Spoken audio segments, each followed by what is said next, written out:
WhatsApp everyone, কেমন আছেন সবাই? আশা করি সকলে অনেক অনেক ভালো আছেন এবং আমিও আল্লাহর রহমতে এবং আপনাদের সকলের দোয়ায় অনেক অনেক ভালো আছি। তো গাইস, গত পর্বে আমরা হলিউডের একটি সাইফাই হরর সিনেমা যেটির নাম হচ্ছে প্রমেথিয়াস সেই মুভিটি এক্সপ্লেন করেছিলাম। তো আজকের পর্বে আমরা 2017 সালের সেই সিনেমাটির দ্বিতীয় পর্ব যেটির নাম হচ্ছে এলিয়েন কভেনেন্ট মুভিটি এক্সপ্লেন করতে যাচ্ছি। তো আগের এক্সপ্লেনেশনটি যারা দেখেননি তাদের জন্য এই সিনেমাটি বুঝতে একটু অসুবিধা হবে, তাই আপনাদেরকে আমার কাইন্ডলি রিকোয়েস্ট থাকবে সেই মুভিটাকে দেখে আসার জন্য, যার লিঙ্কটি আমি ডিসক্রিপশন বক্সে দিয়ে দিয়েছি। সো গাইস, বেশি কথা না বাড়িয়ে চলে যাচ্ছি মূল ভিডিওতে। তো গল্পের শুরুতে আমরা পিটার উইলেনকে দেখতে পাই, যেখানে তাকে অনেক ইয়াং লাগছে। বাট ওয়েট, প্রমেথিয়াস মুভিতে তো আমরা পিটার উইলেনকে অনেক বুড়ো অবস্থায় দেখেছিলাম, তাহলে সে এত ইয়াং হলো কিভাবে? আসলে এটা পিটার উইলেনের অনেক পুরনো একটা স্মৃতি, যখন সে ওই ডেভিড নামক অ্যান্ড্রয়েডটিকে তৈরি করেছিল। ডেভিডের মতো এত স্মার্ট একটি অ্যান্ড্রয়েড তৈরি করার ফলে পিটার নিজেকে একটি ক্রিয়েটর বা সৃষ্টিকর্তা মনে করত। কিন্তু ডেভিড যখন তাকে প্রশ্ন করে যে ডেভিডকে তো সে বানিয়েছে, কিন্তু তাকে কে বানিয়েছে, আর এই প্রশ্নটাই পিটার উইলেনের মাথাকে একদম ঘুরিয়ে দেয়। আর এই প্রশ্নের সূত্র ধরেই শুরু হয় এই প্রমেথিয়াস মুভিটির। এরপরে আমাদেরকে মহাকাশে একটি স্পেসশিপ দেখানো হয় যেটির নাম হচ্ছে কভেনেন্ট। তখন সালটি ছিল 2104। সেই শিপটির মধ্যে সবাই ক্রায়োস্লিপে ছিল এবং সেই শিপটির মধ্যে 1000টিরও বেশি হিউম্যান এমব্রিয়স অর্থাৎ মানুষদের ভ্রূণ ছিল। তারা একটি প্ল্যানেটে যাচ্ছে যেটির নাম হচ্ছে অরিগাই 6, আর সেখানে পৌঁছতে তাদের আরো 7 বছরের মতো সময় লাগবে। সেই শিপটিকে তখন দেখাশোনা করছিল ওয়াল্টার নামক একটি অ্যান্ড্রয়েড, যাকে দেখতে হুবহু ডেভিডের মতো, কারণ ওয়াল্টারকে তারাই বানিয়েছে যারা ডেভিডকে বানিয়েছিল, মানে উইলিয়ান কর্পোরেশন। সাডেনলি সেই শিপটির বাইরে এক ধরনের নিউট্রন ব্লাস্ট হয়, যার কারণে সেই শিপটিতে কিছু সমস্যা শুরু হয় এবং সেখান থেকে সকলে ক্রায়োস্লিপ থেকে উঠে পড়ে। এই সাথে কিছু মানুষ স্লিপ ট্যাঙ্কের ভিতরে আটকা পড়ে যায় এবং সেখানেই মারা যায়। একই সাথে সেই শিপটির ক্যাপ্টেন তার স্লিপ ট্যাঙ্কের মধ্যে আটকা পড়ে খুব বিভৎসভাবে পুড়ে মারা যায়। সেখানে আমরা এই গল্পের একটি মুখ্য চরিত্রের সাথে পরিচিত হই, যার নাম হচ্ছে ড্যানিয়েলস, এবং যেই লোকটি আগুনে পুড়ে মারা গেছে সে হয়তো তার বয়ফ্রেন্ড বা হাজবেন্ড। ওয়েল, যেহেতু শিপটির ক্যাপ্টেন মারা গেছে সেহেতু শিপটির একজন নতুন ক্যাপ্টেন দরকার, তাই শিপটিতে একটি নতুন ক্যাপ্টেনকে ঘোষণা করা হয় যার নাম হচ্ছে ক্রিস। তো শিপটির বাইরে যা ক্ষতি হয়েছে তা ঠিক করার জন্য সেই শিপটির একজন ক্রিউ মেম্বার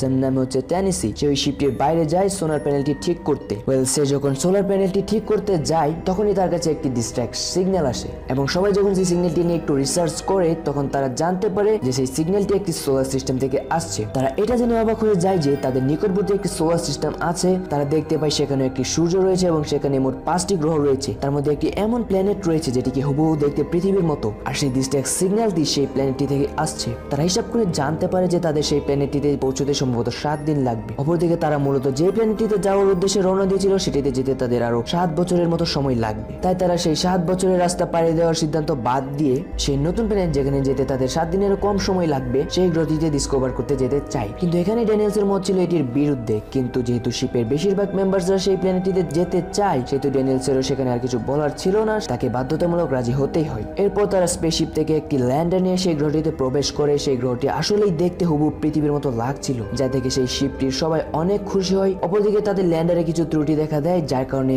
তাদের একজন ক্রু মেম্বার যার নাম হচ্ছে ম্যাগি সে ল্যান্ডারটি ঠিক করতে শুরু করে। অন্যদিকে টিমের বাকি সদস্যরা যখন যাচ্ছে তখন তাদের ভিতর থেকে একজন ইকোলজিস্ট যার নাম হচ্ছে কার্নি সে একটি জায়গায় সেখানকার জল নিয়ে গবেষণার জন্য দাঁড়িয়ে পড়ে এবং সেখানে তার সাথে ছিল একজন টিম মেম্বার যার নাম হচ্ছে লেডওয়ার্ড। আমরা দেখতে পাই লেডওয়ার্ড সিগারেট খেতে খেতে এক ধরনের ফুলের উপর পা রাখে, যেই ফুলটি থেকে বালির মতো এক ধরনের কালো পদার্থ বাতাসে ভেসে ওঠে এবং লেডওয়ার্ডের নাকের মধ্যে দিয়ে তার শরীরে প্রবেশ করে যায়। অন্যদিকে শিপের বাকি টিম মেম্বারসরা চলতে চলতে একটি স্থানে গিয়ে পৌঁছায় যেখানে তারা একটি বড় মাদারশিপ দেখতে পায় যেটি সেখানে ক্র্যাশ করেছে। ওয়েল, দেখে হয়তো বুঝতেই পারছেন এটি হচ্ছে ইঞ্জিনিয়ারদের স্পেসশিপ যেটা আমরা প্রমেথিয়াস মুভিতে দেখেছিলাম। তারপর তারা সবাই সেই স্পেসশিপটির মধ্যে প্রবেশ করে এবং সেই স্পেসশিপটির মেইন কন্ট্রোল রুমে গিয়ে পৌঁছয়, যেখানে গিয়ে তারা একটি হলোগ্রাম দেখতে পায় যেখানে একটি মেয়ে গান গাইছে। এখানে তারা একজনের একটি আইডি কার্ড খুঁজে পায় যেটাতে লেখা ছিল ডক্টর ই শ, মানে এলিজাবেথ শ। ওয়েল, আপনারা সবাই হয়তো জানেন এলিজাবেথ হলো প্রমেথিয়াস মুভির একজন মেইন ক্যারেক্টার যে কোনো ক্রমে গত পর্বে বেঁচে গিয়েছিল। সেখানে একজন ক্রু মেম্বার এক টাইপের ফুলের মতো দেখতে উদ্ভিদ দেখতে পায়, সে ফুলটি নিয়ে একটু নাড়াচাড়া করছিল এন্ড গেস হোয়াট,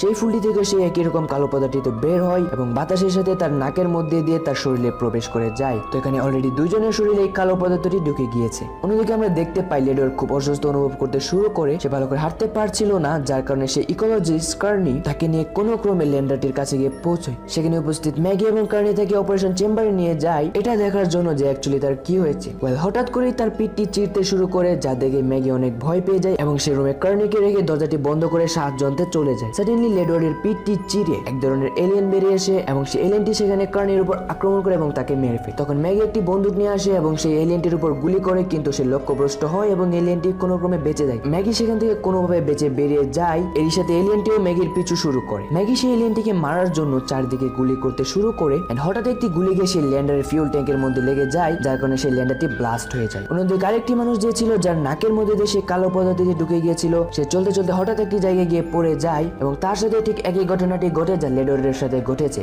সবাই দেখতে পায় তার পেটটি চিরে একটি এলিয়েন বেরিয়ে আসে এবং এলিয়েনটি সেখানে সকলের উপর আক্রমণ শুরু করে। এলিয়েনটি ছিল অনেক ফাস্ট, যার কারণে সেখানে কেউ তাকে গুলি করে মারতে পারছিল না। দেখতে দেখতে সেখানে আরো এমন অনেক প্রাণীরা চলে আসে, যার মধ্যে একটি এলিয়েন ড্যানিয়েলসের উপর আক্রমণ করতে যাচ্ছিল। ঠিক তখনই ওয়াল্টার পাশে অ্যান্ড্রয়েডটি এসে ড্যানিয়েলসকে বাঁচিয়ে নেয়, কিন্তু সেখানে ওয়াল্টারের একটি হাত কেটে যায়। যেহেতু সে একটি অ্যান্ড্রয়েড, সেহেতু তার কিছুই হয় না। সাডেনলি সেখানে একটি ব্যক্তি ফ্লেয়ার গান নিয়ে হাজির হয়, যাকে দেখে সেখান থেকে সব এলিয়েন গুলো পালাতে শুরু করে। আর সেই ব্যক্তিটি আর কেউ না, সে হচ্ছে ডেভিড, যাকে এর আগের মুভিতে আমরা দেখেছিলাম। তারা সবাই একটি স্থানে এসে উপস্থিত হয়, যেখানে আমরা চারিদিকে শুধু মানুষের লাশ দেখতে পাই। ডেভিড সবাইকে জানায় যে এরা সবাই একটি ভাইরাসের কারণে মারা যায়। সেখানে সেই টিমটি তাদের মাদারশিপের সাথে যোগাযোগ করার চেষ্টা করছিল, কিন্তু সেখানে অনেক ঝড় বৃষ্টি হচ্ছিল, যার কারণে তারা যোগাযোগ করতে ব্যর্থ হয়। অন্যদিকে আমরা ডেভিড এবং ওয়ালজারকে একে অপরের মুখোমুখি হতে দেখি। তো এখানে ডেভিডের কথা শুনে তো ভাই আমার মনে হচ্ছিল যে নিশ্চয়ই ডেভিডের মাথায় কোনো কুবুদ্ধি চলছে, মানে সে ওয়াল্টারের মগজ ধুলাই করার চেষ্টা করছে আর কি। কিন্তু ওয়াল্টার ডেভিডকে জানায় সে ডেভিডের থেকে একটি অ্যাডভান্স অ্যান্ড্রয়েড, যার মধ্যে ডেভিডের মতো কোনো সমস্যা নেই। এটি বলে ওয়াল্টার সেখান থেকে চলে যায়। ওই অপর দিকে আমরা দেখতে পাই সেই শিপের একজন ক্রু মেম্বার, যার নাম রোসেন্থাল, সে হাত মুখ ধোয়ার জন্য একটি জায়গায় যায়। আর ঠিক সেই মুহূর্তে তার পেছন থেকে একটি জেনোমর্ফ আক্রমণ করে বসে, যার বডি স্ট্রাকচার সেম একটি মানুষের মতো দেখতে। সাডেনলি সেখানে ডেভিড এসে হাজির হয়, কিন্তু আমরা দেখতে পাই সেই এলিয়েনটি ডেভিডকে কিছুই করে না এবং দেখে এমন মনে হচ্ছিল যে ডেভিড সেই এলিয়েনটিকে কন্ট্রোল করছিল। তবে হঠাৎ ক্রিস সেখানে এসে হাজির হয় এবং একটি বন্দুক নিয়ে সেই এলিয়েনটিকে গুলি করে মেরে ফেলে।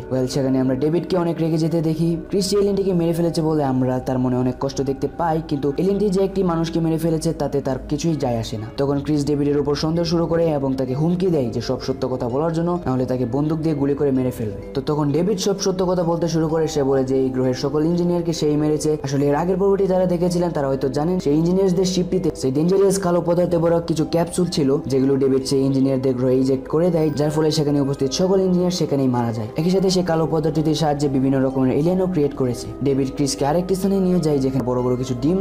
আসলে সেই ডিমগুলোর মধ্যে যে এলিয়েন্স গুলো থাকে তাদেরকে বলা হয় ফেস হাগার্স। এদেরকে ফেস হাগার্স বলার কারণ হচ্ছে এরা প্রথমে মানুষের মুখটিকে খুব ভালোভাবে জড়িয়ে ধরে এবং মানুষের মুখের মধ্যে একটি ডিম পেড়ে দেয়। যে ডিমটি মানুষের পেটে যাওয়ার পর মানুষের পেটটি চিরে একটি জেনোমর বেরিয়ে আসে। ক্রিস যখন সেই ডিমটির দিকে উকি মারে, সাডেনলি একটি ফেস হাগার্স তার মুখটিকে জড়িয়ে ধরে এবং ক্রিস সেখানেই অজ্ঞান হয়ে যায়। কিছুক্ষণ পর যখন তার জ্ঞান ফিরে, তখন ক্রিস দেখতে পায় ডেভিড তার সামনে বসে আছে এবং হঠাৎ তার পেটটি চিরে একটি ছোট জেনোমর বেরিয়ে আসে। কিন্তু আমরা দেখতে পাই সেই জেনোমরটিও ডেভিডকে কিছুই করে না, কারণ ডেভিড হচ্ছে তার সৃষ্টিকর্তা। অন্যদিকে ওয়াল্টার ডেভিড এতদিন যে পাগলামিগুলো করেছে সেগুলো ঘুরে ঘুরে দেখছিল। এই সাথে সে ওখানে একটি মেয়ের বডি দেখতে পায়, যার পেটটি ছিল সম্পূর্ণভাবে চেরা। সেই মেয়েটি আর অন্য কেউ নয়, সেটি হচ্ছে এলিজাবেথ। দেখে মনে হচ্ছিল তার উপর হয়তো কোনো রকমের এক্সপেরিমেন্ট করা হয়েছে, মানে এলিজাবেথও ডেভিডের পাগলামির শিকার হয়েছে আর কি। তখন ওয়াল্টার ডেভিডের প্ল্যান সম্পর্কে সব বুঝে যায় এবং ওয়াল্টার যখন ডেভিডকে আটকাতে যায়, তখন ডেভিড বুদ্ধি করে তার গাড়ির এক জায়গায় আঘাত করে, যার ফলে ওয়াল্টার সেখানে শাটডাউন হয়ে যায়। অন্যদিকে বাকি টিম মেম্বাররা তাদের মাদারশিপের সাথে যোগাযোগ করতে সক্ষম হয় এবং সেই শিপটি থেকে কয়েকজন একটি ল্যান্ডার নিয়ে চলে আসে বাকি মেম্বারদের বাঁচানোর জন্য। কিন্তু সাডেনলি ডেভিড সেখানে ড্যানিয়েলসের উপর আক্রমণ করে বসে, কিন্তু আমরা দেখতে পাই সেখানে ওয়াল্টারও চলে আসে। বলে আপনাদের মাথায় হয়তো এটা আসছে যে ওয়াল্টার তো শাটডাউন হয়ে গিয়েছিল, তাহলে সে কি করে ফিরে আসতে পারে? বলে আপনারা হয়তো জানেন ওয়াল্টার একটি অ্যাডভান্স অ্যান্ড্রয়েড, যার মধ্যে অটো পাওয়ার অন সিস্টেম রয়েছে। সেখানে আমরা দুটি অ্যান্ড্রয়েডের মধ্যে একটি ধুমধুমার অ্যাকশন দেখতে পাই, কিন্তু ফাইটের এন্ডিং এ কি হয় সেটা আমাদেরকে দেখানো হয় না। সকল টিম মেম্বারসরা যখন সেখান থেকে বের হচ্ছিল, তখনই একটি ফেস হাগার্স সেখানে থাকা লোপ নামে একজন ক্রু মেম্বারের উপর আক্রমণ করে বসে। বাকিরা যখন সেটিকে ছুরি দিয়ে কাটতে যায়, তখন তার রক্তে লোপের গালটি সম্পূর্ণভাবে পুড়ে যায়। তখন তারা কোনো মতে সেখান থেকে বেরিয়ে তাদের ল্যান্ডারে এসে পড়ে। তাদের সাথে ওয়াল্টারও সেখানে এসে উপস্থিত হয়, কিন্তু সেখানে ছিল একটি বড় জেনোমর্ফ, যেটি তাদের ল্যান্ডারের নিচে উঠে পড়ে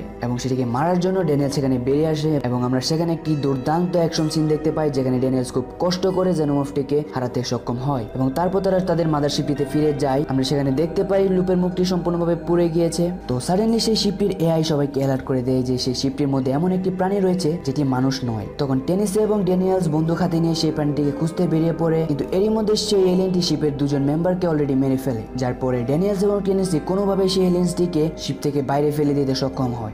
যেটা দেখতে পেয়ে আমরা ওয়াল্টারকে খুবই উদাস দেখতে পাই, কিন্তু ওয়াল্টার কেন উদাস সেটা আমরা জানতে পারি না। তখন তারা সেই প্ল্যানেটটির দিকে রওনা দেয়, যেটির নাম হচ্ছে ওরিগাই 6, যে প্ল্যানেটের উদ্দেশ্যেই তারা মূলত রওনা দিয়েছিল এবং যার কারণে তারা সবাই তাদের স্লিপিং পরে যাওয়ার জন্য রেডি হয়ে যায়। ড্যানিয়েল যখন তার স্লিপিং পরে শুতে যায়, তখন ওয়াল্টার থেকে কিছু অদ্ভুত কথা বলে বলে, যেটা শুনে ড্যানিয়েলস এবং আমরা সকলেই বুঝতে পেরে যাই যে সেটা কোনো মতে ওয়াল্টার হতে পারে না, সেটা আসলে ডেভিড। মানে ওয়াল্টার এবং ডেভিডের ফাইটে ওয়াল্টার হেরে গেছে এবং ডেভিড জিতে যায়। কিন্তু ততক্ষণে অনেক দেরি হয়ে যায়, ড্যানিয়েলস এবং সবার পরে স্লিপিং গ্যাস চালু হয়ে যায় এবং সেখানে সবাই ঘুমিয়ে পড়ে। তো বর্তমানে পুরো শিপটি ডেভিডের কন্ট্রোলে চলে আসে এবং যে স্থানটিতে হিউম্যান এমব্রিওস গুলো রাখা ছিল, ডেভিড সেখানে গিয়ে তার মুখের ভিতর থেকে দুটি এলিয়েন এমব্রিওস রেখে দেয়। মানে সে তার মুখের ভিতর করে দুটি এলিয়েন এমব্রিওস নিয়ে এসেছিল। তো এখন সেই শিপের সকলের কপালে কি রয়েছে তা তো শুধুমাত্র ডেভিড আর উপরওয়ালাই জানে। ওয়েল, আশা করি আমি সিনেমাটি আপনাদেরকে খুব ভালোভাবে এক্সপ্লেন করতে পেরেছি। পরবর্তীতে আপনারা কোন সিনেমাটি দেখতে চান সেটি অবশ্যই কমেন্ট বক্সে কমেন্ট করে জানিয়ে দিবেন। আমি যতটুকু সম্ভব এক্সপ্লেন করার চেষ্টা করব। তো দেখা হবে এর পরের ভিডিওতে। সে পর্যন্ত সবাই ভালো থাকবেন এবং আমার জন্য দোয়া করবেন। Take care, bye by.